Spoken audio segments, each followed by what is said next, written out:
Welcome, everyone, to episode 67 of the Looks Like a Movie podcast. My name is Kevin. I'm here with Doug and Owen, and today we are talking about I Saw the TV Glow, the sophomore feature from director Jane Schoenbrun. But first, as always, we can talk about what we watched this past week. Maybe I'll go first this week because I did not watch a lot. A couple days of no movies for me. Plus, we had a short week. I rewatched The Iron Claw finally. Cried maybe twice as much because I knew how the movie ended now, or really just what the second half of the movie was, which makes the rest of the movie even more sad. So that was a lot. I watched Ali Fear Eats the Soul, continued my Fassbinder binge. I don't know if I'd call it a binge. It's only been 2 movies, but that was also very good. There's like a first half of the movie where I was like, oh, this is a really good movie. And then like something happens and I was like, oh, this is like a really good movie. Yeah, would recommend. I saw the TV Glow, obviously. Evil Does Not Exist, which I still don't know if we're gonna do a podcast episode on, so I won't really share any details other than that I really liked it. And it's one of my That favorites movie's of good. the year. And then I watched Jerry Maguire in 2 parts. I started it like 3 days ago, and then I didn't get to finish it because I joined Owen's TikTok live, and I finally just finished it last night. So, great movie, though. I mean, I've seen Jerry Maguire a bunch growing up, and it was still very good. So that was my short week. Douglas, what have you been watching? I didn't watch a movie this week. I'm looking at my letterbox. I don't know how this happened. I don't know what the fuck happened. Because you've been It's so much live Zelda. It's every all single the Zelda day. streams. Yeah. We've been Yeah. gaming. Too Yeah, many and is, Owen and I have been playing 2K, so I haven't been. There was much 2 nights gaming. this week. There was 2 nights this week where I didn't watch movies because I sat down to do it, and I was like, man, I kind of just want to play 2K. We just didn't yeah. watch. I mean, listen, it's fun though. Zelda's fun. That's what they Yeah. don't tell you. I think they do tell you that. I'm pretty sure that's like the big selling point of video games is that they're fun. It's pretty fun, man. I think that's usually how they get people to play them. So nothing at all, literally. I mean, I saw the TV Glow. Okay, yeah. Okay, so we'll skip over that part for now. Owen, did you watch any movies? Yeah, I watched Rosemary's Baby twice. Then I watched Tucker, the Man in His Dream, which is another 80s Coppola film. I watched the second Hellraiser, which is titled Hellbound Hellraiser 2, which is like an interesting like the way that it's like Hellbound first, Hellraiser is the second. Like Hellraiser's the subtitle. Yeah, Like, yeah. yeah, It's that's Hellbound. I'm trying to think of Hellraiser another 2. sequel that does something like that, but I don't. It's like New I'm sure Hope. there is. I'm sure Star there is. Wars 4. It's like Yeah, a- there I'm are. sure there is a movie. other it's like a weird. examples. It's funny. but- And then I also watched The Conversation, which is another Coppola film. Oh, I gotta watch. Yeah. Because of Roger Corman's death, I watched Creature from the Haunted Sea, which is old Corman, 1961. It's like no budget little like monster movie, but it's also like a noir. Very weird. But it's like, you know, it's endearing. It's silly. It's like it reminds me of like the movies you'd make with your friends when you're like 12, like on like your iPhone or something. But it's like I don't know the budget of it, but it's like a low budget 60s movie. And then I watched Two Lane Blacktop, which is really great, 70s film. And yeah, that's my week. Sounds like an album. Two Lane Blacktop. Yeah. It has. I mean, why don't you say that? I don't know if you know anything about it. It not. stars I heard you James saying much about Taylor. James Taylor, like Oh. famous singer-songwriter, and also Dennis Wilson, who was the drummer for the Beach Boys. So like, Look at me definitely- go. yeah, there you go. Okay. Are we ready to talk about I Saw the TV Glow? Yeah. Okay. Yeah. Um, Interesting. okay. Interesting. For context, it is about a teenager named. Well, I guess it goes through a number of years of his life, but it's about a child to then adult named Owen. Played by Justice Smith. Yeah, Yeah. played by Justice Smith, who makes a friend that then gets him access to this popular kid. I guess it's a kid show, but like a late night kid Young show, kind adult. of like young adult show. Yeah. Yeah. And she's played by the By sister from Bridget the Lundy autism Payne. show. Yeah, Bridget Lundy Payne, famously the sister in Atypical. Thank Atypical. you. I actually couldn't remember the name of the show. Thank you. Yeah, she is, like I've said on the record many times, the best part of that show, and she's very good in this movie. But we'll get to that. That's really the plot. There's not like much that we can share about the plot without getting into like details. That's like the text Yes, of the that's film. The that's what whole I thing's meant. like an Yeah. allegory, though. Right, that's what I Yeah. meant. Which we will get to. Where do we want to start? Because there is a lot to unpack, I guess, the allegory and more. But also we can just kind of start with the general. I mean, you mentioned the performances already, which I happen to be a big fan of. I think the two leads are terrific. I think Justice Smith is kind of unbelievable. I don't think I like this movie. I that's like well, because it's after I watched it, I really I thought about it for a long time, and I read like a handful of reviews. I even went on Reddit. I was reading like fucking like r/ Wow. horror Yeah. threads. I was like really like I was like because like I need to get outside of the letterbox bubble here, where it's just a lot of people that I kind of know calling it a masterpiece without really elaborating too much. Mhm. And I need to kind of see like what other people are saying about it. And I think the conclusion I've come to is that it's like it's like a smart, like well-made film that I just don't think I really like. It really I don't know. There's like moments in it, like there's a big monologue towards the end that I in the theater was like, I kind of just want to leave. Like during this monologue, I was like, I feel really like uncomfortable and kind of like want to not be watching this movie right now. I don't know. So that was kind of my experience with I saw the TV glow. Interesting. And is that a result of like this, like what caused that? Because you're saying you don't like it, but it's not because you think it's a bad movie. It's it mm. Because I So felt like incredibly emotional after the movie, but not in a way that made me dislike it. I will say I did not okay. I when I say that it's like not a bad movie, I guess what I mean is that it is like a smart kind of like well thought out film. I think the allegory is intelligent, and I think that um it's like a well made film because Schoenbrun. Unbun. Yeah. Um, Don't worry about it. The people know by now um, how I good think you that are at pronouncing names. like I think that they're kind of like an interesting artist in this medium, but I it really is. It's like, oh, I don't think like this movie is so dour, and this movie is so um kind of like, man, life is really awful under like these certain circumstances, and it's kind of like, well, so I went to go see it with my friend, and my friend, they were like in tears, like sobbing for like literally like 20 minutes into the movie, they were like crying, and they were crying throughout the whole fucking movie. And I was like, oh, that's crazy.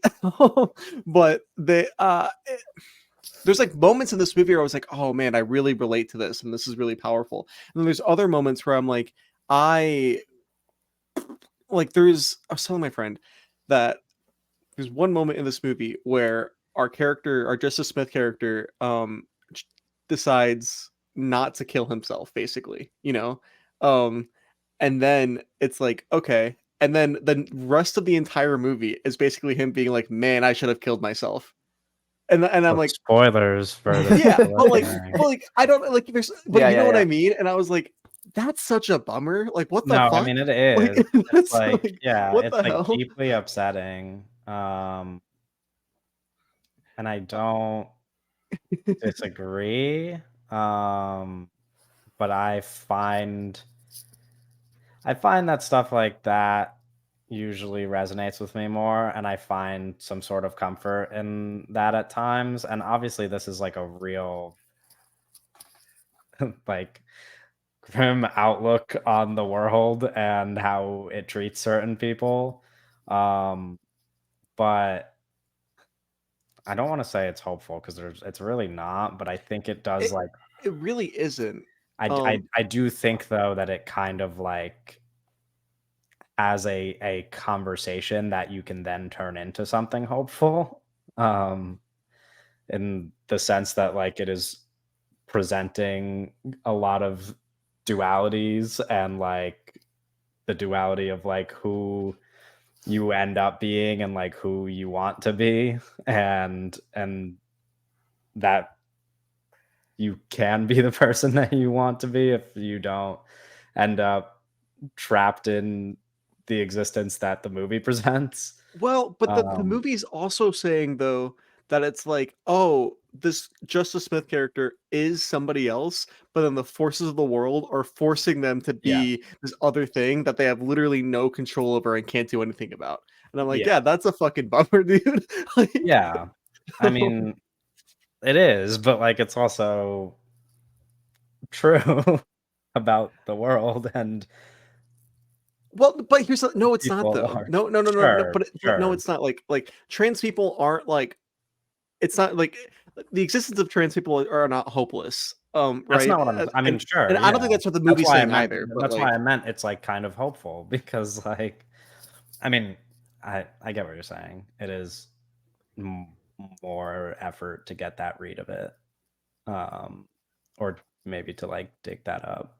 Um, oh, and what do you the think about I Saw the TV Yeah, Glow? I You're was the only one gonna that's saw it more than for the once. listener, we're, like, using very broad terms, like, the allegory that Doug was referring to before, the most obvious one in the movie is that, like, it's an allegory for transness and for trans people. Um, Yeah, because to just and kind that's of not like the only message of the movie, but, like, that's what we've been hinting at yeah. So in vague if you're terms listening to right this and you now. haven't seen the movie, you're gonna do yourself It's gonna be disservice. yeah, it's gonna be hard to listen to this without watching the movie because of how So the movie presents itself. there in the movie, right? The show I Saw the TV Glow. It's called the Pink Opaque, right? Yeah. There's two of the main characters are two women. One of them is this black woman, and one of them is this white woman. And the show is kind of it's about like friendship or whatever. But the movie is like Yeah, yeah. basically kind of saying like a really easy read is saying that like oh the in the show like these characters are like literally the The characters characters of the movie. in Yeah. the movie, right? And there's a moment where like part of the plot is that the Bridget Lundy Payne character goes missing, and then she comes back and she's like, "Hey, I was in the Pink Opaque. You're supposed to be there too. You need to come with me." And the way that she frames that is like, "I'm going to commit suicide again, and you need to come do this, commit suicide with me, so that we can go to the Pink Opaque." And Justice Smith is like, "You're crazy," and then and like that's kind of like the you could argue that is the emotional peak of the movie. But then when he's like, "Oh, you're crazy," he's like, "Yeah," and then I never saw her again, and then I lived the rest of my life incredibly miserable and Yeah. thinking about how I should have killed myself with her. And it's like, and I know that what I'm doing, this is an incredibly specific and very dour reading that a lot of people are not taking away from it, obviously. But it's a bummer to me. I don't know. I had a hard time with it. Um,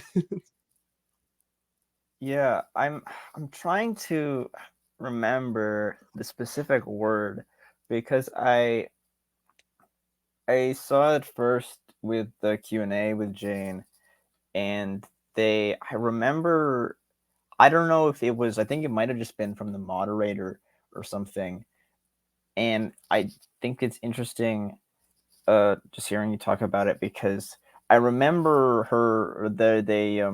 they were saying it was like I'm really struggling to like recollect the word, but it was something about like not making a like spiteful film yet, which I think is really interesting because you would, I think, argue that this is more of like a spiteful film, but I don't know if that was my really issue with it, but I do have lots of issues with the film. And I remember I watched it first, and it did make me very emotional at first, like the first watch, but I wasn't sure like entirely all my feelings about the film, and like my overall like I don't know. I was because we've talked about this film before in like our like anticipated episodes and stuff like that, and it's always been like a conversation that this is like a big movie for this year, like this in terms of just like stuff, uh and so seeing it is gonna be like an emotional thing, but then I need to see it again because I wasn't really sure. And I was thinking about like before this podcast, I was like, I did never see me being one of those people at like Cannes who like have to see the movie and then like immediately like type like this really long review like right after they see it, and like Give them that's like 3 hours to write the review. like It's that's their crazy. thing, because like I Yeah. don't know, I think I need to see it again, and I need to soak it in again. Even like especially like when it's something like you're really anticipating. Like I remember seeing Dune 2 for the first time and being like, it was just such a big event that you almost get caught up in the emotion of all that, and then you see it again and you really can have like a full thought on it. So I think seeing it again definitely kind of confirmed that I'm like a little disappointed with the film, but I still think it's a good movie. I know, Kevin, you've seen We're All Going to the World's Fair, right? I have, yeah. Yeah, but Doug, have you not seen that movie? No, I was going to watch it before I saw TV Glow, but I did not have time, Yeah, and I didn't. I okay, because and then afterwards I didn't I watch it. really like that film a lot, and Yeah. I think it's better than this one, but I think it's also just a very different film. And I was Yeah. reading some people talk about just kind of the differences, and I think like Doug was saying, like this is like a very TV Glow is a very competently made film. Like it's clear that they know what they're doing, and like but it's almost uh like it's almost, it feels like for me like there's some sense of like the budget's getting a little bigger, you have a little more freedom and control, but we're almost getting like less radical in our like experimentation, with like I think in like the limited nature of World's Fair, the experimentations kind of come out more formally, because of just the Yeah. lack of resources, where in TV Glow it feels like a little safer in terms of I guess formal experimentations. But I also do think it's like it obviously is like a way more uh like I guess clear isn't necessarily the word, but in terms of its like trans narrative, which I think is really important, and I think interesting to see it in sort of like this I mean, it's an A24 film. This is gonna be a big movie, and when you have Jane, who's kind of the face of trans cinema in a way at this point, like in terms of like a big like popular thing. But I don't know. It's very fascinating because I almost like again I think it's a good film, but I'm struggling. It's like a one I'm struggling with, and that I don't think like it's a masterpiece or anything like that. Sure. I mean, the thing that they have in common with each other is obviously that they're both movies about our relationship to screens and like technology. And Yeah. that's like, that's like another reason why people, uh, along with like other scenes, bring up like the Cronenberg thing, obviously, like Videodrome, whatever. But Oh yeah, I don't know. video. Yeah, I don't know if I get what you're saying. Um, I think I maybe like this more than We're All Going to the World's Fair. Um, I don't think it's really. I get what you're saying that it's safe in terms, It's but it's not safe narratively. Obviously, like the suicide horror movie is yeah, not really a safe movie. but it um, yeah, but it almost feels like I a way to, and it's like gonna sound negative, but like it feels like a way to package some of these like themes in a way that's like more accessible, I guess, into like in like formal sense. Yeah, But but it's, I mean, it's still, I don't know. It was interesting because uh, I, I don't, yeah, I'm not. I It's don't it know that this. I don't know that it's like. Okay, I don't want to say the movie's not accessible because I think in many ways it's like super accessible. It's super accessible. Yeah, but I think different people are gonna pull different things from it. Like obviously, sure. um, no, it is really exciting. I also don't think that We're All Going to the World's Fair is all that No, I don't think so. inaccessible. I don't think it's um, not inaccessible, but I don't think it's. I think it's a more experimental film. I guess I would say. sure, yeah, I think it's like, in a way, like accessible experimental, like in a way that like I don't think Skinnamarink that inaccessible, like or the word we use, but I don't think inaccessible. I, don't, I think Skinnamarink in terms of like experimental stuff is like a more an accessible film. But and like the way that World's Fair is, but I think Skinnamarink is more experimental than World's Fair. But I do think like there's this realm of like not Also, traditional, but I don't think Skinnamarink like some like great like crazy avant-garde thing. It's like it's in the realm of that. It's like in Yeah, conversation with that. accessibility also isn't like a merit for like a criticism of or a merit for course. quality. No, Like no, we all no, three no, really no. like Avatar No, and stuff. exactly, Yeah, exactly. and like So M I'm Night not, movies are super I'm not saying accessible. that as like a negative thing. I'm just, Yeah, yeah, yeah. in talking about it. Right. Yeah, but I'm not like, again, that's not a negative. I just I don't know where I was really going with it, but But you wish that it was a little bit more formally radical. it's like the thing is like Or maybe you're expecting that. I just think that it would be more powerful, I guess, in the way that it's like, I think it could go to a next step. And I think Jane has shown that they have understanding of the kind of more experimental, radical forms of visual telling. And I think but I just think it could go further, and this film could be, I think they have a really strong career ahead of them. And I just don't think this is going to be like their best work or anything. Like, I just think they Yeah, have, sure. but I don't know. I think it's, I don't know. I don't know. I find myself connecting to it way more the longer I think about it, and I I get where both of you are coming from, I guess. Different places too. Sure, yeah, yeah. You guys are struggling for different reasons, I guess. I want to talk more about specifics. I think there are things. I think there are ideas that I could find myself connecting to, despite like the trans allegory not being all that relatable to me. And I think that like when I then intertwine those ideas with the trans allegory, it becomes like a much more powerful film. I think like the nature of the TV show itself and this idea of like the nostalgia we feel for worlds that we once escaped to Mhm. is something that I could find myself really connecting with, and when I connect those dots to like the allegory at the center of the movie, I find that stuff really fascinating. Mhm. Because like I could relate to that on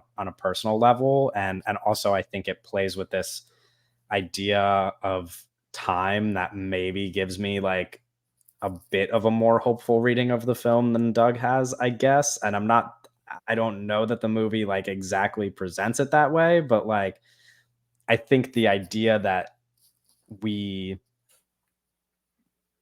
I think the fact that the main character chooses not to, even though like obviously what Doug said, like it's like, then they end up miserable.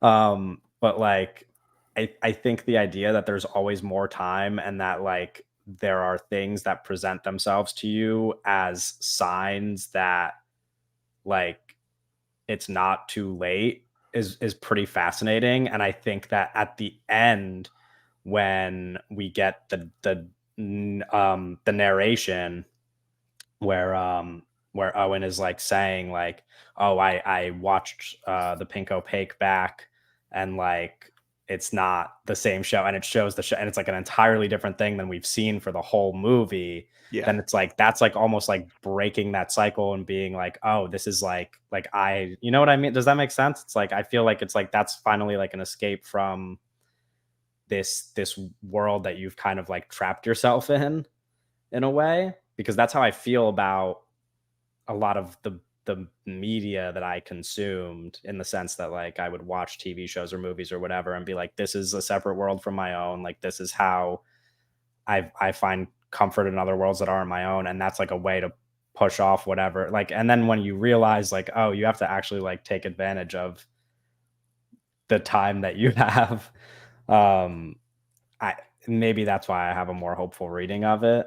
I don't know that that is the way that a lot of other people are going to interpret it, and I don't know that it really takes away from how sad it all is still, and whether like those decisions ultimately end up being made by our main character. Well, I think that I think that's like a nice interpretation of being like, oh, it's like you have to take advantage of the time that you have, because like or else like you will kind of just like grow old and be sad or whatever. But I feel like that's I didn't see an idea like that present in the film, because it just because the main character was so hopeless throughout the whole movie, where it was like it almost felt like there was like everything in his world was so far out of his control that there was nothing he could do about it. Right. Uh I don't know. And like and like there's people that obviously like that, right? And that, like everything that this movie's doing. There's people that we know that are like, this is maybe going to be the best movie of this decade, you know? Right. Um I just don't see that movie. Because because I don't see what the themes of the film are so I'm trying to I almost said awesome, but like I don't see like what like the themes of the film that are so kind of like revolutionary and unique, other than the fact that it's just like an allegory for transness on some level, which is, you know, it's great that we're getting movies that are funded by studios, made by written and directed by a trans person about being trans. But just outside of like that being something that itself is something that is kind of radical, the Yeah. film is just kind of being like, yeah, you know, being a trans person is really hard emotionally. It's kind of a hard life to live sometimes. And I'm like, I know. But like not only just like I know, but it's like that's I don't think that alone, the way that it's presented here, is um an idea enough to make me be like, oh, this is like Yeah. a great movie, when everything else is like, man, this is so sad. It's I don't know, and it's like I keep saying sad because, but sad isn't like another like it's not a merit of quality. Okay, here's another thing that I wanted to say while Kevin was talking, that I was thinking about. You brought up this idea of nostalgia. This movie deals with nostalgia really specifically. Yeah. That's something that I reject in art so frequently. I think that an artist dealing with nostalgia, it is like it kind of feels like um it's like oil and water for me a lot of the time, or it's like I don't know. I think that you got to kill nostalgia. I think that it is so. The second that you try to make your film feel nostalgic, it the feeling that the film usually, like the tone that the film usually takes on, I just really end up I don't disliking. really interpret Um, that as like the tone of the film. I just mean that it presents it as an idea of like being our relationship between being in the past and like looking forward to a future where like we can be a certain type of person, and then being nostalgic for the time where we thought we would be that different person. So I'm not saying like tonally the movie like takes that I mean, at least I didn't think so. I mean, you know, I like the idea of like the TV show and whatever is kind of like a nostalgia thing, but like, but I'm more saying that like you get nostalgic about, or if I could get personal, I get nostalgic about the fact that like at one point in time, my younger self was looking to a future where X, Y, and Z would happen, and like, and I would be some kind of person that I envisioned myself to be, and then I'm in that future, and now I'm nostalgic for a time where I saw that future, and that's what I think the movie is having a conversation about. I mean, among other things, but like that's how I interpreted that, and that's why I think the TV show part is effective, because that's kind of what's happening to the character as they age, or at least partially. So that's what I meant by nostalgia, not so much that like the movie feels nostalgic. I do. Okay. I do also think though that Jane is intentionally trying to invoke a feeling of nostalgia through the Sure. tone of Yeah. the film. And that's something I usually have a hard time with. Yeah. Outside of this film, just like in general, I have a hard time with that, I think, in movies, because I think I and I was thinking about this too. I was like, because I always kind of felt like that nostalgia in terms of art was usually rejected, and usually like people kind of like look at something that is attempting to be nostalgic as like, or like make you feel nostalgic as something that is negative. Like I think I'm not back to cozy. the 7 years song, like once Right. I was 7, and it's like, like Yeah, the yeah, yeah, yeah. critical analysis of that song is like, yeah, the song's fucking garbage, because it's like it is like trying to do something cheap and invoke Well, something that's the thing, is I do like, think it is. It's something that like 99% of the time does not work, but a lot of people like it. Like it's like, from like what you're saying, like from a critical sense, like it is like not normally liked, but I like that song blew the fuck up, and like people, you like your mom's cousin or whatever probably love that fucking song. So, but I do agree. Like I do think this film has like, especially like it's like 1990, like, all the stuff with young Owen before he becomes Justice Smith, especially when they're like all the stuff like with that stuff. I think even like, but through the whole film, there's definitely like stuff that is trying to make you nostalgic in a way. But Yeah. it's like yeah, all that's. I mean, but that's the thing. Is like anything in film, people try it all the time, and I think there's it works, and it definitely doesn't work more of the times than it does work. In terms Yeah. of like a way of, again, not feeling like cheap and I guess earned stuff. I do though, like, and I don't, this isn't really like a total defense of it, because I think if that's Sure. just like how that stuff makes you feel, then that's fine. yeah, But it's yeah. I do prefer this to maybe like the approach that most other people would take to like the cultural artifacts that people would use in a different movie to like bring about that feeling. I do think that at least this movie does it in a way that I Yeah, connect I to a little more. Like personally didn't I think mind it in little this film. things like the, like when they show the suburbs and it's like the street covered in chalk, I'm like, that is much more Yeah. like a good encapsulation of like what I'm nostalgic for, rather than just like having a TV screen that like plays a movie that I watched when I was 7. Like I think Yeah. those are like entirely different things to me. And I think that the way that the movie approaches it, if that's like the tone it's trying to go for, is a lot more interesting than 99% of movies that would try to do the same thing. Yeah. No, Like whether you like it or not is a different thing, I guess. But I I like I think it works in this film for me, at least. I think, especially I think when Justice Smith is just walking through those halls, and it's like when he's in the school a lot, like I That think made me that cry so hard. I'm I not. think yeah, yeah, that stuff, I don't know. It's well, because in that scene where he's walking through the halls, that's right after, um, he's like, or they're in the ninth grade, and the Yeah. Justice Smith character has their head on their mom's lap in the back seat, Mhm. and he's like, "Kel, can I watch? Can I stay up for an extra hour and watch the show tonight?" And his dad Yeah. create again. It's like trying to invoke fucking.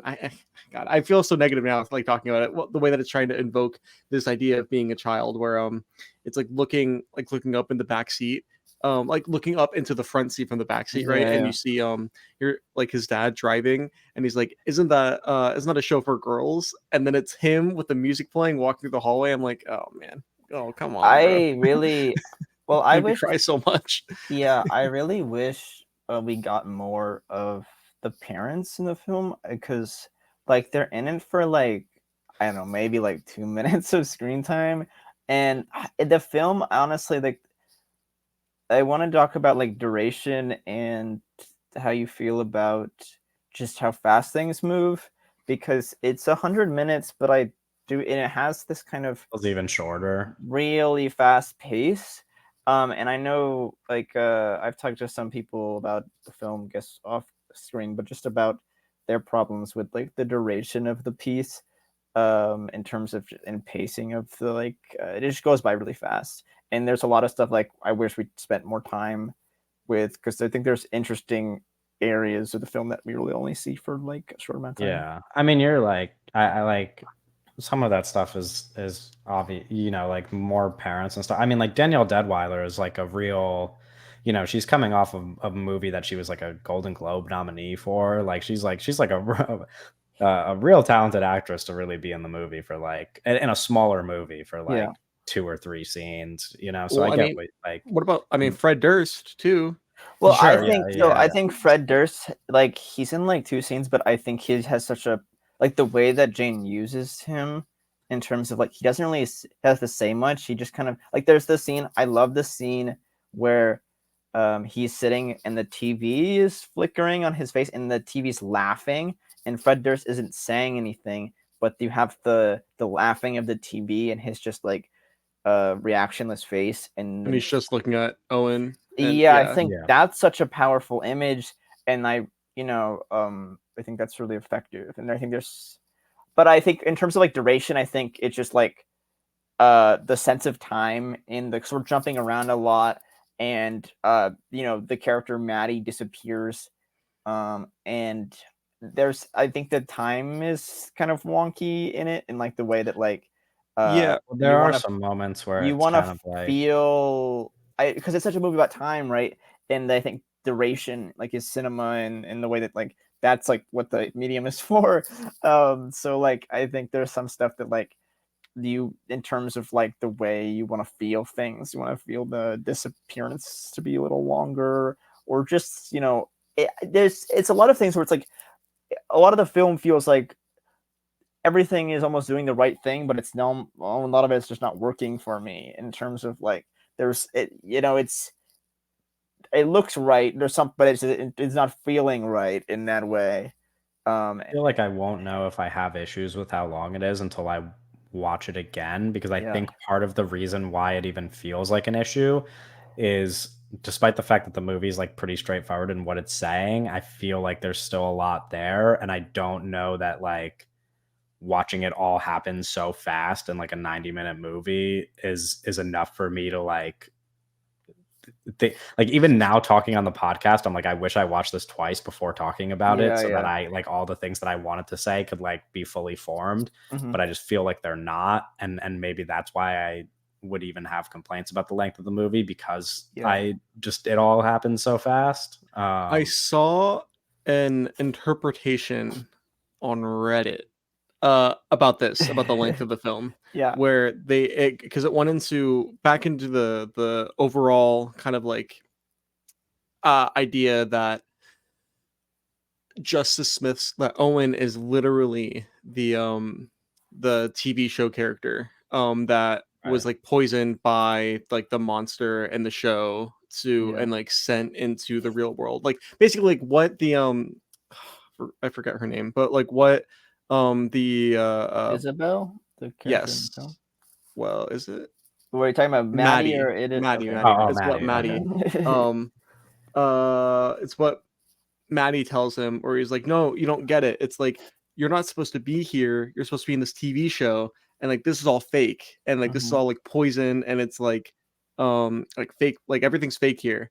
Right? It's like it's the interpretation is that if that is true, like what Maddie's saying is literally true, then then this character is actually stuck, is literally stuck. Their whole life is a 100-minute movie, and that is why time is moving so weird for them Yeah, well, because that's what I was gonna say when Owen brought it up before, is that there's kind of like a blurred line between reality and fiction, and I think that's why it's hard to interpret some of the time of the movie and why we bounce Yeah. around so much, because I don't know that it's meant to feel another way. Like I think it evokes Yeah. that Well, for a reason. I was thinking about like it does feel it feels like a fever dream in the way that it feels like uh We could hear you sipping, by the way. The mic definitely picked up a bit of a sip there. I don't know if it'll come through on the audio. They might have You gotta disregarded it, but you now gotta that I boost brought it that up, up. they You for gotta sure, boost yeah. that up. No, but I guess like it does feel like a fever dream in the way that like it feels not tangible in the way that it like kind of just moves. But I understand that in the context of the film, but I also just think formally on like a molecular level, it's not really working for me on like a strictly like a base level. But I do like see where you're talking about from like in the context of the film. I just struggle with that. I mean, I am curious for a second if we wanted to just go outside of maybe the ideas of the film and just talk about, some of the broader acting, how it's shot, the soundtrack, which is a big deal to a lot of people. What do you think about the soundtrack? Me personally? Oh, both of you. I mean, I really enjoyed it. I liked it. I know there was a moment. I mean, this is we already gave the spoiler warning like right at the beginning of the movie, but I guess like I had known that Phoebe Bridgers was in the movie, like going into the movie, and so when her scene happens, I like knew that was going to be the scene she was in. You know what I mean? Because I was like, this is obvious. Yeah. But then, like when it cuts to her, I guess someone in my theater didn't know that she They was going to be in the screamed? movie, Yeah. and they literally went, "Oh my god!" and like, the movie. It was like loud as hell. I did that in my screening. I'm not joking. I Oh, you actually did didn't know that. that she was in it? No, I knew she was gonna be in it, but like was I knew that Doug. my friend really likes Phoebe Bridgers, and like so when Phoebe Bridgers put it up on screen, I like tapped her and I put it into Yeah. the screen. Like it was like, oh No, they had like a real audible reaction. They're like, "Oh my god, is that?" And I was like, and I just looked at them and I was like, "Yes." I was like, "Yeah, it is." Yeah, I like I like the music. I like the music in that scene. I like that That song a lot. on second watch, I was like, this is my favorite scene of the movie. Well, here's the thing, Owen. You might really like Twin Peaks. Yeah, no, well, I know. I would say I know that that's like a reference, and I was like this. I like this scene. That so shit much. is stripped like No, I ripped know. right out of Twin Peaks. I know. Everyone was telling me that before the film, but like I don't know. I was like, when it happened, I really liked that bit, and then even the second watch, like yeah. But no, I really like the music. Just like not even like in the movie, but like in terms of like on a separate. Right, like you would listen to it as outside. like a separate piece. Yeah. With that scene, I was really annoyed because we had some friends that were able to see the movie a little earlier because they lived in either New York or LA, and they were talking about the music. And I asked like 3 times if the music in the movie was diegetic, and nobody answered me, and I was so annoyed. The answer is yes. The song in the movie was diegetic, and I was because like he was like, "Oh, and Phoebe Bridgers is like in the movie," and I was like, "Oh, that's crazy. Is the song she sings like diegetic?" And I got crickets. And I was like, okay, man. Yeah, no, I don't know. That scene's awesome. No, that seems cool. Alex G's score is really good. Kind of understated, I think. Maybe I was just overstimulated by watching, but like I can't recall its use in the film too much. But again, his score is like a separate piece. There's also really there's the score, and then there's all these like songs that are also playing that are you obviously you're like they're more noticeable because there's just like people start singing in the middle of the movie, right. But they're like so it like you kind of remember those more. But yeah, I mean, Alex G's interesting. It's always interesting to have like musicians do scores because he did the score for World's Fair, which I think is really good. Right. Yeah, I also like that. And he's like a very talented, I guess, composer for these. Yeah. I did. I mean, he's a great producer. Yeah. Separate thing, I guess. But the other thing I saw, not just the number of people that I listened to who walked out of my theater, but also like a number of other people complaining about and this is like, I mean, I tweeted about this, which you guys probably saw, but like the fact that people were complaining about the dialogue, and I was like, but in terms do we like I don't know, like these guys walked out of my theater and they were like, oh, like all of the dialogue sounded so dumb, and I was like, do you guys like even like when they're know what like, good writing sounds? I'm like, you realize you're watching like a 14-year-old kid, right? well, I It's like, really like the when they're young and they're like, yeah, I'm like, we're watching this like like well, incredibly awkward 14-year-old kid like trapped in a body yeah, that they don't associate with, and it's like you think the dialogue doesn't sound natural. I'm like, huh, I wonder what in the world might be causing that. Like, it's like, do people yeah. use their brains? Like, Well, I do think like there's some weird. I mean, I've probably talked about this a million times, but there's like a weird level of like, there's like uh, rhythms that are, no, not this.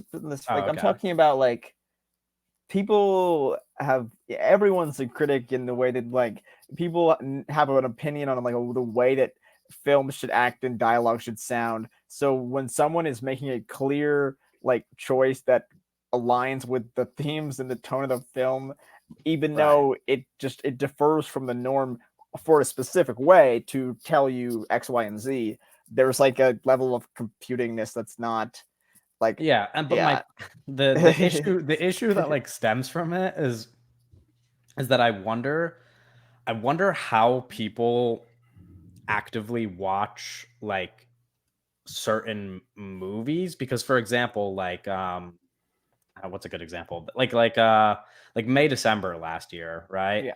I could tell how like an average person who is like just only like watches whatever's trending on Netflix, right? Yeah. Like I mean, I had friends who like texted me and asked me about May December, Yeah.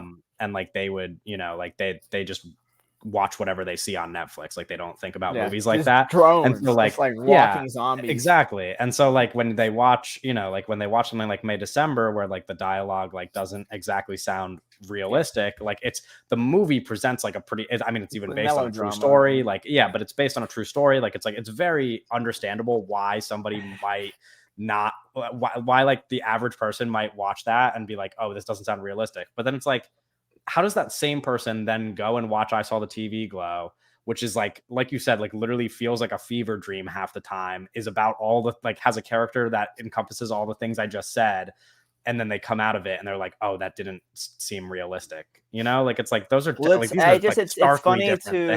things. I mean, all the stuff that happens in that film, like you have this scene that is interesting, like from a visual standpoint, where the Justice Smith is like opening up his chest and it's like glowing and shit, and then it's like, oh, but Yeah. they talk funny. Yeah, that's what I mean. I'm like, that's why I uh, brought up May December as an example, because like that's like a more, situation where yeah, like yeah, I can understand why somebody might be like, oh, this doesn't seem realistic, because yeah. everything else in the movie presents itself as if it should be. I Yeah, Minus the well, ending. I'm But interested because I think there's a really funny thing that happens early in the movie where you first meet Owen and he's played by this young actor, and then like 10 minutes later he's Justice Smith. And it's like a very I'm just interested. I want to talk about like I guess the performances on a level of like playing different ages and like how I think they do a good job of like just on a performance level. I think Justice yeah, Smith does a good job of feeling younger, and not even from there's like a makeup standpoint, from like just like a performance standpoint. I think he feels really young. not just that, and maybe I'm reaching here, but there was like a moment when it's so obvious that it is a different person, and there's Mhm. only a 2-year jump when we go between that character and Justice Smith playing that character. Yeah. And yet like when we first get introduced to Justice Smith playing the character, he's like he like has like mannerisms that feel like the other actor. Mhm. I don't know if I'm Sure. reaching for that, but there's like a moment where we first meet him, and even in like the way that he talks, like when he's playing young, it's like he's not just like Justice Smith having a director tell him to play young. It's almost Yeah. like he saw that kid and was like, I'm Yeah. Yeah. Yeah. playing that kid grown up.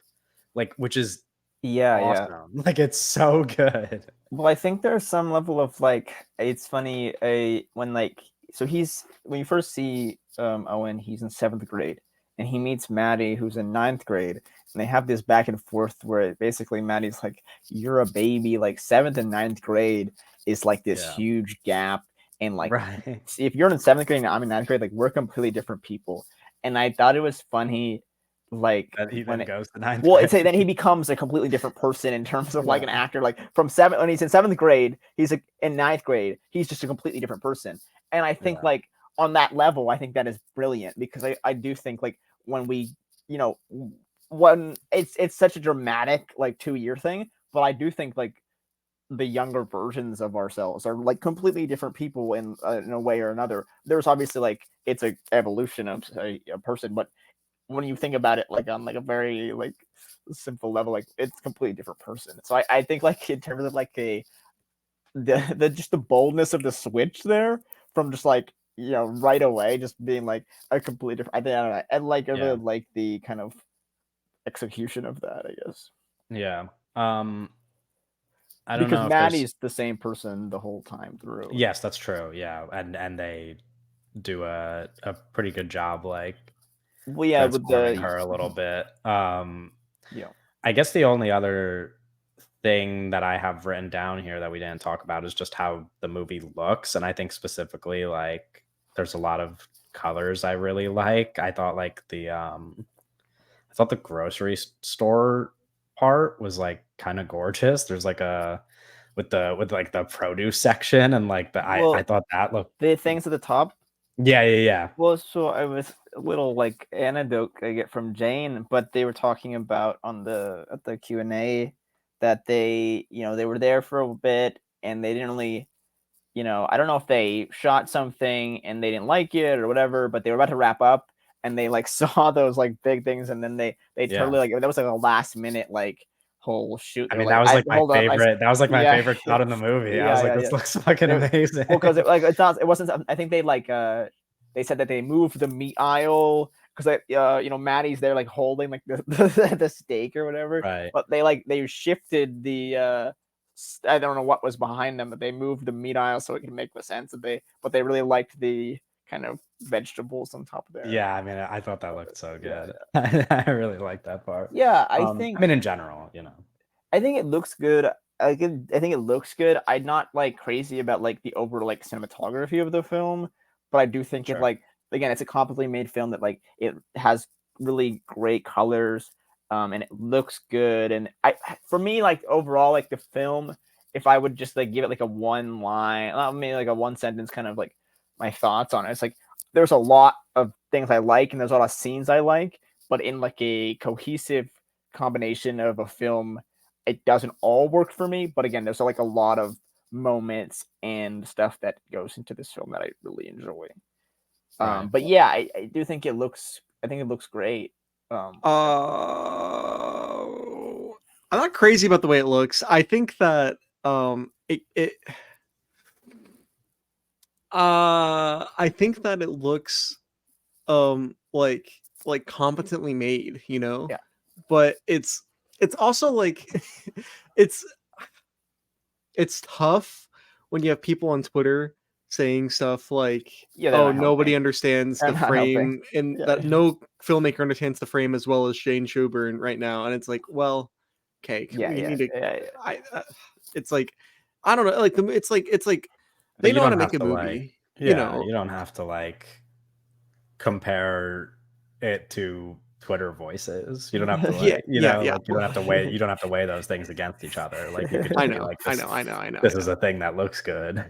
Like, Well, but even then, even if I you think don't, that I mean, if you don't think it looks good, then that's different. But That's you know what fine. I mean. because even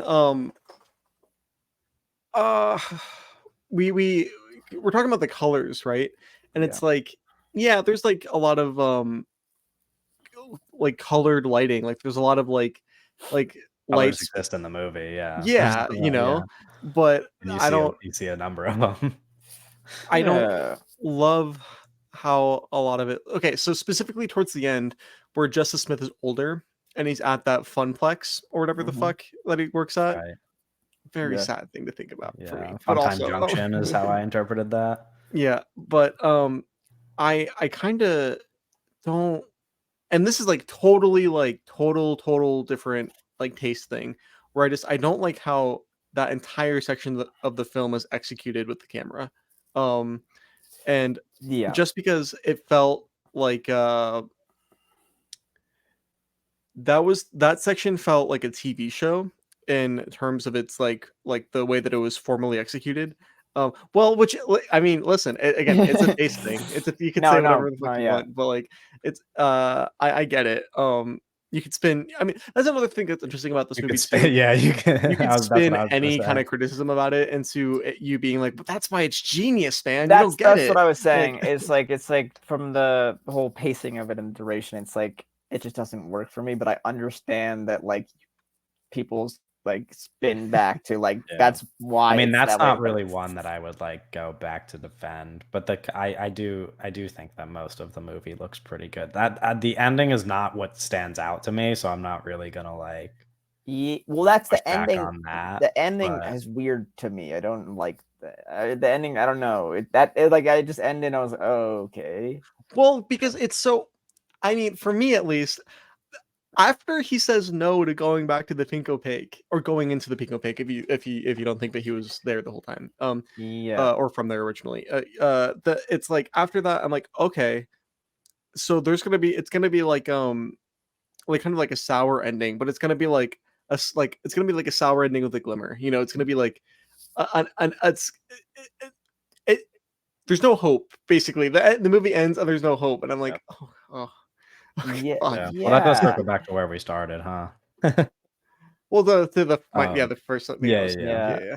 I think Um, you know, the conclusion here, I guess, is if you like television, if you like that TV, then you might like this movie a little more than if you yeah. don't. Owen is too young to have grown up on cable, and therefore there's not really No, brother. connection there to Owen's childhood. But some of us still remember a time Yeah, where we would turn our it's TVs for on millennials. I think this is and a movie for watch. millennials. Right. There's um, another layer to this too, which and this is like so people bring up David Lynch. I think Oh yeah. including Jane. Jane also brings up David Lynch when talking about this film. And I wish that nobody ever did that. And this is again, this is like this is like no, another you versus I know, but Twitter this is kind like of thing. 100% a No, me but I thing where I'm like let's like listen, David Lynch, super genius to me at least, and lots of people feel that way. Super genius, kind of like one of our most unique voices in the history of film. Um, but the thing yeah. about being like a voice so unique like his, it's like whenever you're riffing or referencing David Lynch, it really Yeah. comes across like imitation. Sometimes, and it's imitation in a way that I think is like, okay, well, don't do that, you know. And but again, that's just a me thing where don't do that. And um, I was gonna say this is like tangentially related to what I just said. Where earlier when Kevin was talking about how um like how everybody has an opinion. That's something Owen said, but about what Kevin was saying about like the people that were outside the theater, Yeah. saying like, "Oh man, I hate the way that they were talking and stuff," and you're like, "Well, shut up." I hate again, this is a super me thing. I don't like hearing people talk about David Lynch either. Um where it's like, yeah, he has such a unique voice, but like so much of people's interpretation of David Lynch is either like over intellectualizing it to the point where it kind of ruins the magic of the film for me, or just being like, man, that was really weird. Like, what the fuck does that even mean? And I'm like, okay, now you're also ruining the magic of the film for me because I'm not existing in a universe where I'm the only person that got to see this. Um, Yeah.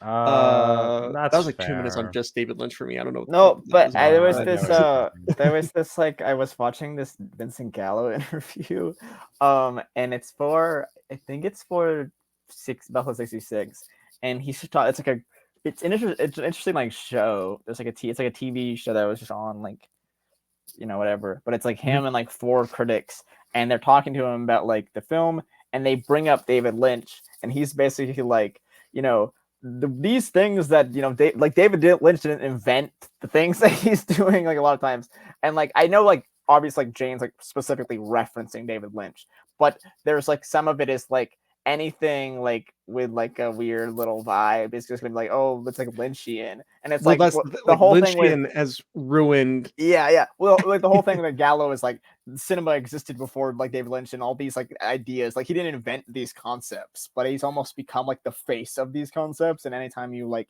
bring up these ideas in cinema, like he's gonna get brought up in like the most like annoying way possible. Yeah. Yeah. I don't Yeah. know. I don't really feel. Have you all seen that- a David Lynch movie, Kevin? I have, yeah. But I don't feel that. I don't. Well, feel I that just didn't. I don't know. strongly. I just. No, I mean, I just Kevin, do don't you feel even that. know what David That's not Lynch even. is? That's not even what I was gonna say. I was just gonna say I don't feel that. I get what. I get that David Lynch alone is different than just like doing. Hey, he's this a good with filmmaker. with anybody else. But I'll say it. I don't know. I don't feel that strongly about when people like I have hate these people. conversations or compare to other people or directly are influenced by those people. I don't. It's not really. I don't know. I'm less phased by annoying conversations the way that you guys are. So maybe Oh. that's the root of it. But No, I'm not. Well, um, but I kind of famously, not famously. That's gonna be too much credit. Oh, If people talk about a movie in an annoying way, I famous will on like Twitch, the movie by the less. way, guys. I don't know. Yeah, this guy had like 50 viewers. Sorry. What did you? Can you repeat that? Sorry. If yeah, I hate you. I hate both of you. Oh, But like for me, it really is, and this is like, if people talk about a movie in a way that is annoying, it makes me like the movie less. It will. No, It that will does. directly It does happen to me sometimes. I like get that. I think when Yeah. people who I think are dumb talk about a movie that I like and say that it's smart, it makes me feel less smart, and then I abandon it, and I'm just like, I'm gonna watch something else actually, which is funny because I'm not smart, but there's levels to this but thing. they're not. Yeah. Yeah, like there's But like those guys, holy. Yeah. No, and I'm not saying that's even okay. what happened with I Saw the TV Globe, but Yeah, I yeah. was like, I so the way Right. that some people were talking about the movie and the way that David Lynch was getting brought up a little bit, just a little bit too much around it, and I was like, okay, it's Yeah, not, I it's get not, what let's you're saying. not, let's. Ultimately, it's a movie I really like that I wish I That could you have watched love, again you love before. it. Yeah, no, yeah, I You love, love I love this it. movie. I know, I do. I mean, it's one of my favorite movies of the year. I will be watching it again soon, and then like maybe I'll have more to say, but that will not be on the podcast. Yeah, so, that'll you be on the know. Patreon. Yeah. Yeah. And we can Yeah, we're gonna talk do an about some audio news. I mean, commentary there's for I Saw the TV Globe. Oh, I don't know if Jesus. that's the best idea. He's just gonna be like in the corner crying, just like turn your webcam off. Okay. Punching We're gonna talk wall. about news. Like I said, the usual, like, comment, and subscribe on YouTube, rate us on Spotify and Apple Podcasts, and follow us on Twitter and all of the other platforms. Not necessarily a piece of news. I don't know if you guys care at all to talk about some of the Cannes reactions and what movies you've seen that have played so far and how people have responded to them, or if you want Well, I to haven't just do seen another any of the films I Megalopolis. can Oh, right no, now, sure. But so I can't really say much. if you guys want to do more Megalopolis talk this week, or if we've exhausted the Megalopolis talk, it's up to you guys. Otherwise, I have more news. Yeah, Megalopolis, so just just like an invitation to talk about anything that was going on in Cannes This is right now. Yeah, sure. Okay. Yeah. So the Megalopolis stuff is interesting because spoilers for Megalopolis, skip ahead like a minute probably. So people recorded. There was the rumor. Oh, yeah. There was the rumor about the fourth wall break that I've been aware of for a while now. And they were confirmed today at Cannes. Yeah. With video evidence of somebody recording in their press screening. I believe it was one of the press screenings and not like the main like big one where all the actors in. And that's cool. I don't know. It's interesting. I don't know. It doesn't seem practical in like a sense that like it'd play like that at theaters though. It doesn't seem practical. Like, how are you gonna watch that at home? Well, you talk to them. You say, "Hey, Yeah. Adam Driver." Like they give you like the DVD comes with like a little card, and Yeah, like there's, you read it. Like yeah, and then the there's screen, subtitles like during the that screen part that lights tell up. you what You to say. It actually, the movie pauses and then it tells you, hey, for this part, we're gonna Francis Ford need you Coppola comes out like yeah, on walks the onto the screen, screen. and he's like, Well, "All right, this is what you're gonna do." He like directs you. It's really interesting in the and also I talked to I talked to me and Owen's mutual friend who saw a test screening of it. I texted him after that and I was like, hey, did they do this at your test screening like last July? And he was like, yes, they did it exactly like that, like how it was in the video. and I was like, huh. I'm Okay. interested in more because it's Um, like I'm interested in more of the intent from Francis, and I wish they had asked him about it or something. I mean, it's hard to. I don't know if you can really ask him about that on like a thing like well, that. because But it's like a spoiler, it's like a narrative decision, yeah, but I'm just but it's like also like an insane formal decision. exactly, and I'm interested in like the because if it's just him talking to Francis, I'm interested in his like reasoning and his Yeah, intentions of the and how he expected to play, like yeah. I on don't know. IMAX screens. Yeah. Well, that's another Um, thing. Well, because so in the movie, it's Adam Driver is doing an interview, and then a guy that's interviewing him walks up to the physical movie screen and is asking him questions. And but also that's one layer of it. Another layer is like while that is happening on the screen, the border, like the aspect ratio is getting smaller and smaller and Yeah, the yeah, whole yeah. thing is shrinking.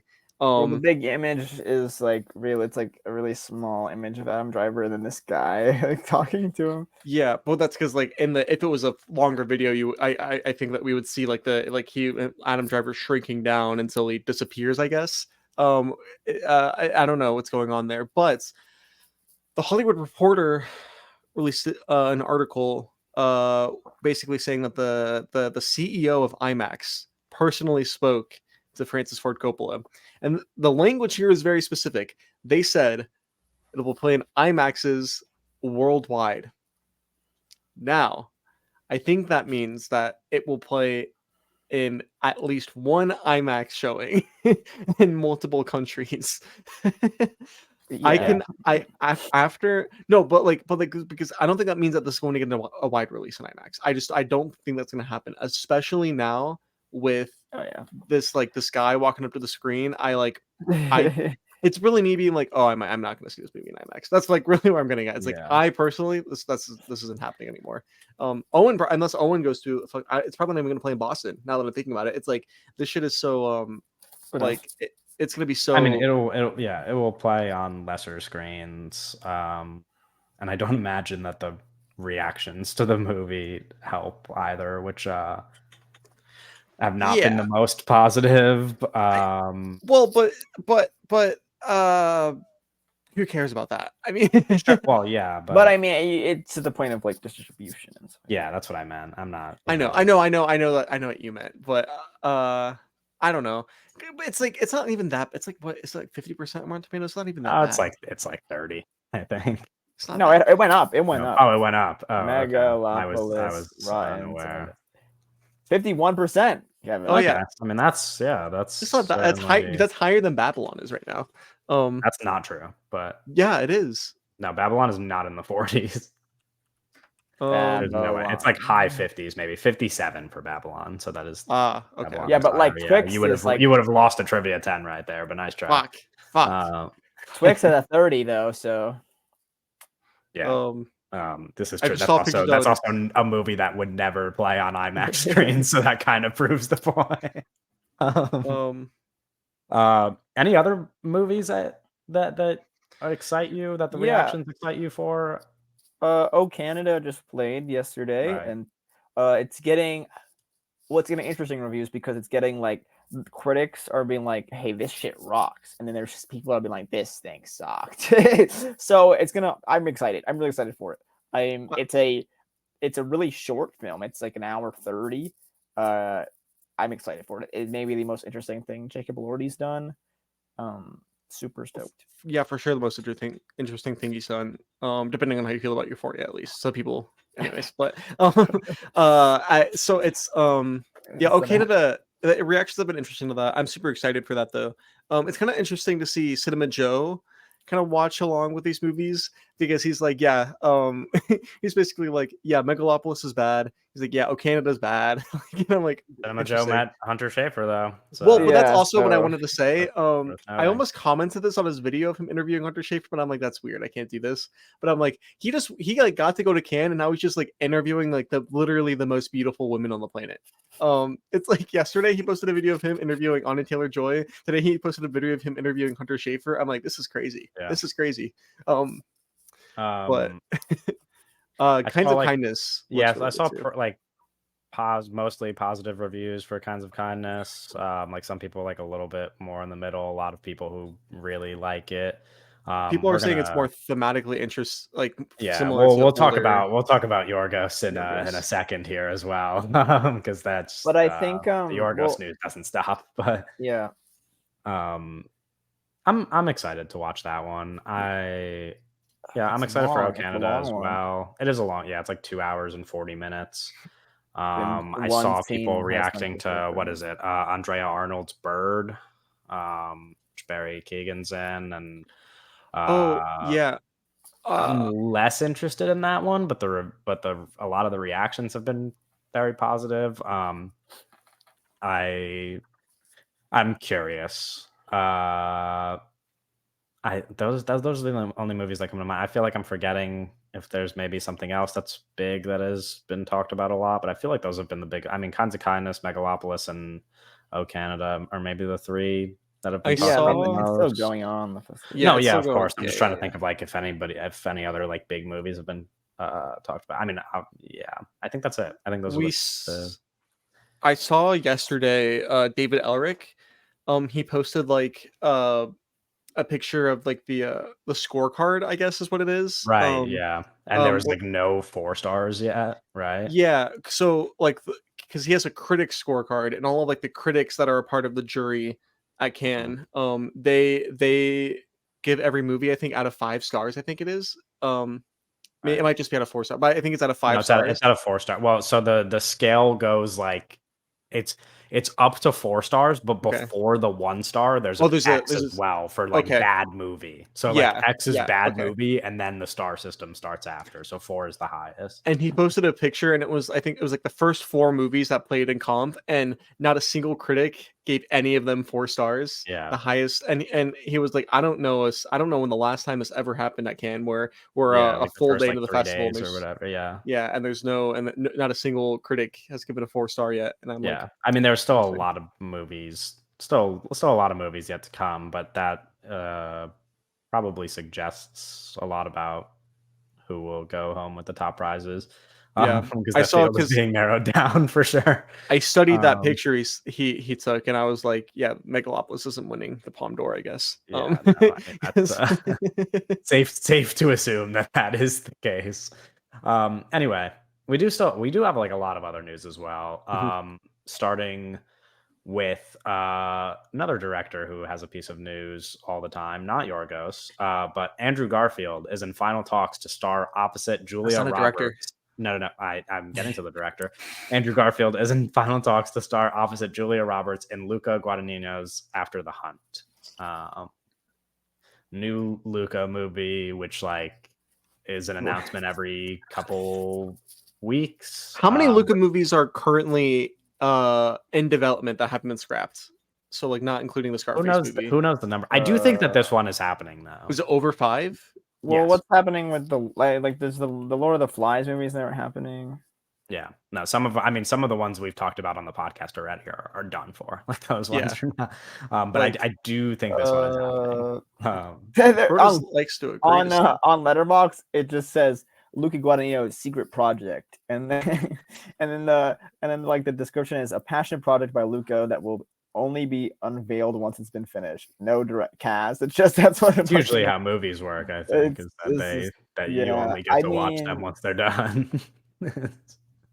what is this one? I don't know what this. Oh, the Call Me by Your Name sequel that we'll never get. Yeah. No, I mean the list goes on. This I don't even really. You could something Seth describe. Rogen wrote. Yeah, we could actually play a game where you describe the plot of an upcoming Luca movie or like a made up plot and have us guess which is which, and I wouldn't be able to tell you. It's Um, yeah.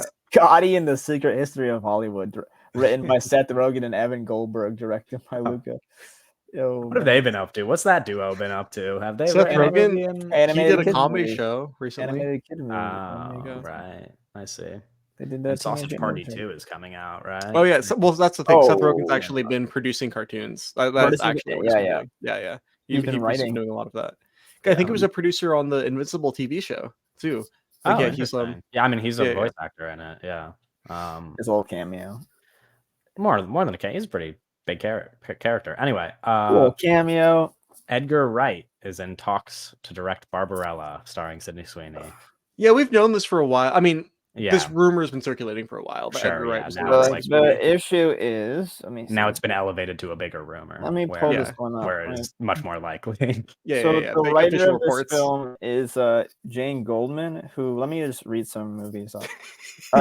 Kingsman: The Secret Service, Kick-Ass, can stop there. X-Men: First Class, Kingsman: The Golden Circle, Miss Peregrine's Home for Peculiar Children, Stardust, The Woman in Black 2012, Rebecca 2020, The Limehouse Golem, The Debt. Yeah, so Well, those I mean, are yeah, now I you're don't just- any The Woman in Black is an interesting one among that. Is that the File. Daniel Radcliffe? Daniel Yeah. Radcliffe movie, Okay. yeah. Yeah. The Harry Potter one. And Yeah, this is that's Edgar exciting. Wright coming off of so Edgar Wright has two films. Last Night in Soho, right? So Edgar Wright has two films in the talks, which is the Running Man remake with Glenn Powell and the Barbarella remake with Sydney Sweeney. I think Last Night in Soho ruined that man's career. Not like ruined his career, but I think that Last Night in Soho kind of like, I don't know, it It's made me like the tides for sure.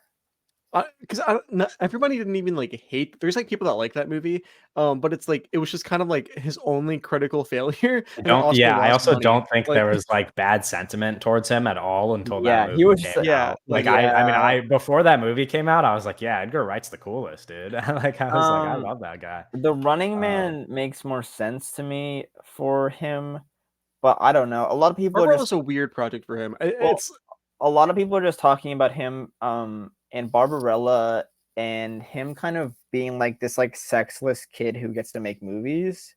He's like Shazam in the way, like there's like a kid that like is an adult body, and like to make like a sexy like satirical comedy about like women's autonomy is a weird one for him.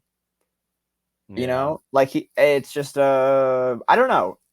I think he's a competent filmmaker. I think he's a good filmmaker when he makes good movies.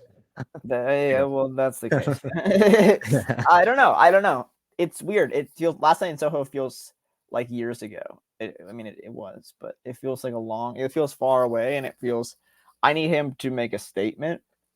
And two remakes of old movies doesn't really feel like like a statement apologizing for Last Night in Soho. No, like an artistic statement of like I'm still like a good director. I'm here. Like I and like because he's not an old man. You know, he's 50 years old. He's one of. I mean, he should have 20 more years of filmmaking in him. So like I need him to, show us something. I don't because he always felt like a protege of like and he always felt like some guy who was like always going to make his better stuff later, but it almost feels like now it's like, oh, did he peak early? The sentiment for sure is that he peaked early, with like Hot Fuzz and stuff. Yeah, but some of those movies are just the best. They're good movies. He always felt like be bigger, like Hot Fuzz and Scott Pilgrim. Those are two movies that will be remembered for literally forever, for as long as people watch movies but yeah, I think Edgar Wright's interesting for Barbarella. I think that the fact that Sydney Sweeney kind of being like the chief, trying to put the pieces together around her, like trying to be the glue of this thing and trying to figure out what she wants this movie to be and how she wants to be perceived. It seems like the vision for this Barbarella remake is to be like a comedy satire, like more overtly than it is to be like, but like not like a sex comedy, like a satire of sex comedies, right? Which I don't know, he'd be good at. No, I mean, I think he could be good at that. I don't know that. I don't know. I mean, that's much different than Last Night in Soho. Yeah. What's the thing is a lot of people which like he proved he can be. Direction and writing of it's not like him writing, but like his women characters aren't like always like the strongest. I mean that part I agree with you with. That like I mean this is like one of the last guys you'd think of for a movie like that. I don't know. Famously it's something that like it has a weird sense of potential, but also has a weird sense of potential. Like it could be just horrible. It could be really bad. I think that the thing is that we're going to get some conversation around and it's already kind of started about like, oh, Edgar Wright is kind of a sexless filmmaker. Yeah. which you already have stated, which is sure that's true, but also like you have to expect this Barbarella movie to be a sexist movie, and like Sure. on purpose from inception as like the ground up thought about like that Sure. from the creative side. Yeah. I think that's what's happening. Yeah. I Um, don't know. We'll see. our next piece of news is what I was hinting about with Yorgos, and also you might notice it seems like a familiar piece of news, and that's because I We talked believe about we've before. talked about this exact movie before, but it Well, had a it's different name previously. yeah, they changed And the now name. we have a cast confirmed, and that is that Emma Stone and Jesse Plemons will officially star in Yorgos Lanthimos' next movie, Begonia, with Focus releasing the film next year. It follows two conspiracy-obsessed men who kidnap a major CEO, convinced that she is an alien intent on destroying Earth. The Okay, plot so of that she's- movie, we talked about it under a different name previously, and I Yeah. believe Jesse Plemons was attached, but now Mhm. Emma Stone is attached, Emma which we Emma could have Stone was assumed always because she's going to attached. be in every single one of his. Oh yeah, so I guess they were both attached. I guess this It's isn't a really weird news piece of then. news. Well, it's not really. It's a weird piece of news because it was like Emma Stone was always attached. Then Jesse Plemons got attached, so we talked about it, and then Yeah. now they're confirming a name change. But I think it also, Yeah. I don't know. It was always it's a weird It like sounds the it's more plot of sounds a a little bit different than it was it's described more of an before, but official announcement. But yeah. it's always something we were aware of. And Yeah, I think we already. This isn't like yeah, it's not anything. something we have to talk about Yeah. too much more. But another I'll, Yorgos movie. That's yeah, just going to be the trend, I guess. Like a new Yorgos every year for a little while, which is welcome. well, maybe I don't know if it will come out As next long as year, but yeah, well, they said this releasing the next film year. next year, but I mean, Yeah, who we'll knows see. if that'll actually happen? Because I I mean, yeah, I mean he's hot right now. it's fine if we get a year break between two movies coming out in back to back. Like that's it's okay. Yeah, We'll all huge survive. Yorgos grab is. it. I'm going to be honest. This is probably going to come out next year, though. Yeah, This no, it's Green Planet movie is probably going to come out definitely next year. possible. Yeah. Yeah, If its principal photography happens this year, I mean, it doesn't Yeah. seem like he has like really long post. Like, Yeah, I don't know. Yeah. It's what's in. I know they sat on what's it called for a while, but that I mean, with the him being so big right now, it doesn't really a reason to sit Yeah. on it. bro, we could see there's a universe where Yorgos has a movie nominated for Best Picture 3 years in a row. Has that ever happened? Never seen it. Probably not. I don't Or know. or like even a best director nominee 3 years in a row? Because I mean, he got it for Poor Things, right? I don't know. The Oscars are So weird. The Oscars are weird. I know that Inarritu won back-to-back years for Best Director, Yes, which was right. ridiculous. And actors, there's actors who have won back-to-back years as well, I believe. But Yeah, no, I don't know. Yorgos is hot right, which is cool. I think it's interesting. I don't get it. I think I've talked to Owen about this before, where it's like Yorgos, or I might have even brought it up on the podcast, or maybe it's just you guys in private. But Yorgos is the prestige guy in Hollywood right yeah, now. like kind he's of like he's- ascended in a way that is totally It's weird. unexpected I considering don't get like the it. track record. I love his movies. Yeah, don't, I like but- every single movie I've seen of his, and yet it still just doesn't completely come together in a way that makes sense for me. bro. If Oppenheimer didn't come out, Poor Things could have won Best Picture. Yeah, That's crazy. I mean, that's not even. That's probably what would have happened. Yeah, that's I mean, crazy. if Like, Oppenheimer didn't come out, it would have won like 9 Oscars. yeah, that what the fuck? Yeah. You know what I mean? I love that movie, but Um, like that's crazy, right? Or am I? Yeah, That and doesn't make that doesn't make it's sense. strange because like literally just before that he was an actor's director. Like it was like you get like his movies went to the Oscars so that actors could get Oscars. And Yeah. now it is like Well, it's like an across the board yeah, respect yeah. for him and every aspect of his movies. Yeah, now yeah, he just I like don't- makes like seemingly just like really super prestige movies. I don't know. Yeah. But they don't feel that. Um, But when I'm watching it, that's not how they feel to me. Sure. It's I don't know. Anyways. Next piece of news, less prestige movie, exciting piece of Kevin news, if you will. Cillian Murphy will return to star in 28 years later. We already have had previous news where we learned that Danny Boyle is directing the first movie. Alex Garland is writing. We know a number of Cillian Murphy's castmates, and it's a pretty loaded cast. But now we know that Cillian Murphy's coming back, and the quote that I read online, which I made a video about yesterday, made it seem a lot like Cillian Murphy might be returning for multiple multiple movies because this is a planned trilogy. So he might be in more than one of them. I don't know that I need Cillian Murphy tied up in a franchise, but I'm not opposed to it if it's like a smaller role, which I imagine this one is. I don't think he's returning to star in this movie because they announced like 6 other members of the cast Yeah, it's a before they big announced that he's cast. returning. So I don't think he'll be coming back in like a major role. If he's just gonna like come back as a supporting character, it's not the biggest deal in the world. And he is reprising a role that is one of my favorites he's ever done. So I really don't have any complaints. Did you know that you can't digitally buy or rent 28 Days Later, and it's not streaming anywhere? Yeah, I actually did. I did rent it. But this was a long time ago. I don't remember how I watched it more recently, but no, but like I don't think it was what you're suggesting. I think that I maybe didn't I say did watch it digitally. I don't know. I I just think that's I know you like notable. can't get a physical copy of it. I think. Well, you can get one. Oh, you can? Okay. I just know it's a hard movie. You just can't rent it. No, yeah. No, there's not like a legal way to get a digital copy. Yeah. Okay. Yeah. Okay. That's what I meant. Yeah. Which I just think that is It's a pretty big movie as well. Yeah, I mean, it's very weird. I mean, it's getting a fucking trilogy sequel. Yeah, that's what I'm getting at. Where it's like, yeah. that's weird. It's a bit strange. But Yeah, regardless, yeah. he's returning. The cast is exciting. Hopefully, the movie is good. I know. I can't think of her name right now, but there's like a director Carrie-Anne confirmed Moss. for no. There's a director confirmed for the second movie. Oh. Who did? I think she did Candyman, the newer Candyman. Oh, Nia If I'm not DaCosta. mistaken. Yeah. I think that's who's returning for it. I think that's not returning. I think that's who returning is, from the depths of Captain Marvel 2. Who's the plan? And I don't think they have a director for the third one.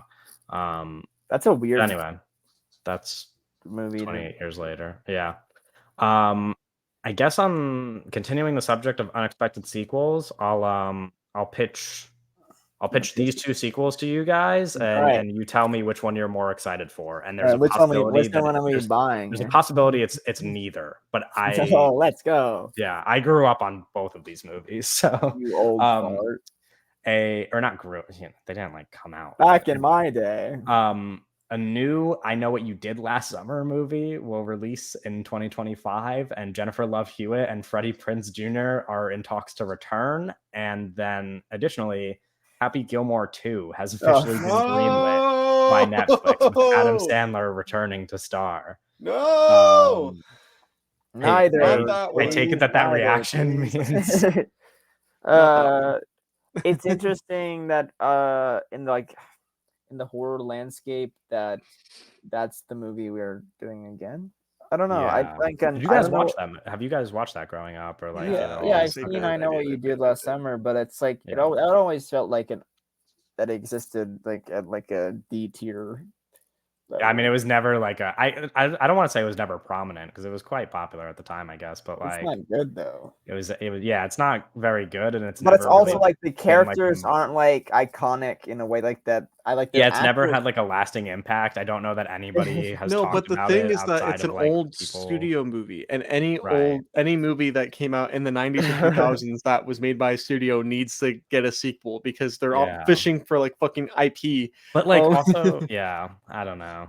I just feel like these movies. I feel like if you made, and maybe this is not true, but I feel like if you were to make this like a sequel to I Know What You Did Last Summer as just an original movie without pitching it as a sequel to I Know What You Did Last Summer, I don't know that it would make any less money. Like I'm like, who even like with movies like that? I'm like, are people really? Is anybody going to go watch this specifically because they're like a huge fan of I Know What You Did Last Summer? I mean, like I don't really know that it's gonna put people in seats. It's not a question of like, is anyone? It's just like, is it gonna be that many more? Because like I'm sure there are big like I Know What You Did Last Summer fans. Sure, but it's like they're very few. I'm just saying, you know what I mean. Like I'm saying, like from the perspective of the studio, it's like, do they even really need to be like? Well, the studios don't know jack shit. They say, "Oh, you remember this, kids?" Yeah.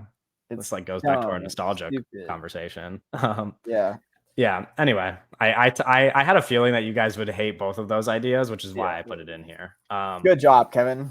Yeah, this is what I do. Speaking of, young Sheldon has ended. No, I'm kidding. I put Wait, that in no, there. actually, I don't know. I was gonna bring this. I forgot to bring this up. I forgot to bring this up earlier because I was gonna say like what you were. I was like, what was I watching this week? I was like, I watched a bunch of those young Sheldon TikToks about his dad dying.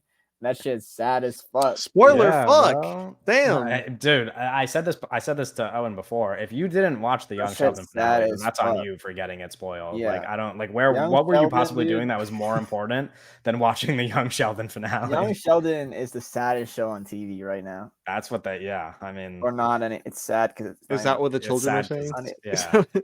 Is that what the children and the elderly? Young Sheldon, That's so 2017 sad. to 2024. There's like this Um, scene. There's this like scene where Sheldon keeps replaying like the last moment he saw his dad. Is so crazy. Oh, that's in Yeah. like Extremely Loud and Incredibly Close, where he keeps replaying like the shots. Isn't that the movie that everybody says is like the most the like footage from 9/11 over and over again, when Right, he's zooming in to see if he yeah. could see his dad Yeah. jumping out the window? It's like that. Yeah, like Right. like 9/11 was my Young Sheldon, or the other way around. I think, yeah, I'm pretty sure you gotta reverse that.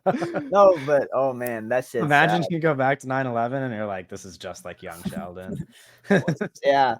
Do you think that actor, that young kid, can be in anything else, or like is he stuck? You know what's so weird? The Young problem with Sheldon? those, and I felt this way when we did our like know. way back on the podcast when we did our like actor things and we did like the under 25s, is that like You you were can thinking kind about of Young Sheldon? no. I was gonna say like you can kind What's his of name? It's like Ian. you can kind of do like a career trajectory for people like once they're in their 20s ish. But like when you watch like those like kid actors, regardless of how big of a project they're in, Yeah. you kind of like don't know if they're gonna have a career as an adult or not. Well, You kinda, because don't know if they're gonna Career like end up. actors. Dude, Yeah, I'm at the Young Sheldon cast and he's not here. It's like everyone and their mom, and it's just not him. Lane Richard- Armitage. Richard Kine was in Young Sheldon.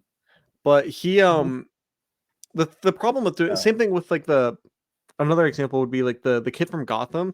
Gotham was like a really big TV show, and he played fucking Bruce Wayne, and he hasn't And been in then, fucking and anything. then he was in that damn yeah. short Well, film. that's Yeah. that's why I like when we were doing that, I left off. Well, television actors. It's like when Game of Thrones ended, and everyone's like, "Why didn't we get Well- any big actors from like actors that were in Game of Thrones later went on to be big, but like the big actors of Game of Thrones Mhm. never really prospered." Because Kit- when you like get Kit recognized Harington, when you super get famous recognized guy, for a was, TV like- show, they do not want your ass in movies. I mean, Because but even then you put television actors in your movie, and then all of a sudden it devalues it becomes Yeah. a television movie. I don't know, but I like even Ew. when we were doing that thing, like I remember like I wanted to put like when I saw Abby Ryder Fortson and Are You There, God It's Me, Margaret, I was like, this is a really good performance from a child actor. I also don't know if she's ever gonna give us another one. Because she's like 14, you know, it's like you just can't kid like predict actors these are things. unpredictable. Like even in movies, like you just can't predict these things. So I don't know. Maybe I mean, you will, also a lot maybe of the you won't. time, kid actors don't want to be actors. Not a lot of Yeah, time, but, like, exactly, sometimes they just yeah, don't want to be but- actors. Yeah, so it's like who knows? But it's like Haley Joel Osment was never bigger than he was when he was like fucking 12. You know? Oh, I mean, we're talking about Phantom Menace. Like, Jake Lloyd. That's- Right. That's different. Yeah. I was But I feel curious. like that's the biggest movie of the year. You know, That's true. You're big in that. I was curious if you have any input on the last piece of news and the, I guess, outlook of streaming, which is that Netflix, Apple TV, and Peacock have teamed up to offer a streaming bundle available through Comcast at a vastly reduced price. And that is in addition to the news that Disney Plus, Hulu, and Max are also pairing for a streaming bundle. Curious if you guys have any input on the direction that we're going with streaming services and as they further enlarge their bundles. Streaming services are cooked. I don't know. Well, okay, so what's your perspective actually, Kevin? Because you Kevin. use streaming services way more than me and Owen do combined. Yeah, you're I a do use streaming I do demon. use streaming a lot. I mean, listen, You must got a hell of a stream. I would love if this completely does a circle until we end up back in cable television. Like that would be my I would dream. hate that. I would hate that so No, because like, but you don't even use either. So No skin in the They wouldn't game. really affect you. I mean, you would just like keep watching movies the way that you watch movies. Yeah. Yeah, because what I way do is you like watch because movies. I simulate like what the experience should be for Bro, streaming. stimulating experiences. Right. No, I'm kidding. I don't need cable television, but I do think it's funny though. I do think it's funny that they're expanding to like the point of mega bundles, and like very soon the bundles will start bundling. Yeah. and then it will just be pay $50 a month and get every streaming service. Yeah, I mean and they're then- gonna start bundling like it's gonna be like Netflix and it's and gonna be like one total account where it's just like, here, log in, and this is your login for all of your streaming services, and you're paying for all of them under one cost. And well, people already and like people will do it because it will save them a lot. I mean, listen, if I paid for like $100 bundle of all the streaming services, that would be cheaper than all the streaming services I currently pay for. What the fuck? Actually, no, I don't know if that's true. That's crazy. But it's a true. lot. No, but I already have bundles for other ones. I mean, like I already have ESPN Plus, Hulu, and Disney Plus packaged into one thing. You know, Max is a separate. I also don't pay for some of my streaming services. Shout out Andrew if you're listening to the pod. Shout out Andrew. Yeah. Yo, everyone put shout out Andrew in the chat. everybody comment shout out Andrew if you're listening to this part of the pod. He doesn't listen to the On YouTube, at podcast. He least. doesn't listen to the podcast, but he does provide me with some of his streaming services. That's all you can ask for, really. Yeah. Good friend of mine. It's a good Anyway. stream from a friend, yeah. Yeah. The point is, they're really bundling that thing. Oh yeah, They're they're really bundling that thing. Yeah. God damn. Yeah, this doesn't matter to you guys, but I was just curious if you guys had any. Oh well, I'm anything. just I think it's interesting. I don't know the state of the kind of industry is in a Yeah, weird well, that's what I spot. meant. Like, I was like, I wonder what this means about. I don't really know what anything means, movies. you know, Yeah. but the future is weird, and I don't know. We're in a Yeah. weird spot, and I think we've been in weird spots before, right? Yeah. And it seemingly we got out of them, and I think there'll be, I don't know. I mean, We're all these at a- pieces of news. We're at a tipping point, you know. All these pieces of we're either news gonna kind of lose exist. everything, or something's gonna, we're gonna Yeah. flip over and there's gonna be a penguin on the other side or something. We don't know, right? These are We no, but these are don't know. all What the fuck like did you say? these are all things that exist to like make us be like, oh, we're doomed and the movies are fucked, and then like Yeah. we keep going to the But movies. maybe, just And maybe, and we keep we going get to the pushed movies. so then. hard we're flipping over, you know, like Yeah. that's just Yeah. you just have I don't know. to tune in next time. I don't know. Yeah, we'll see. Anyway, Maybe. that's our last piece of news. We could wrap up there. Next week, episode 68, we're going to be talking about Furiosa, a Mad Max saga. Furiosa! One of the biggest and most I'm anticipated Furiosa! movies of the year. Furiosa. And we'll see you later.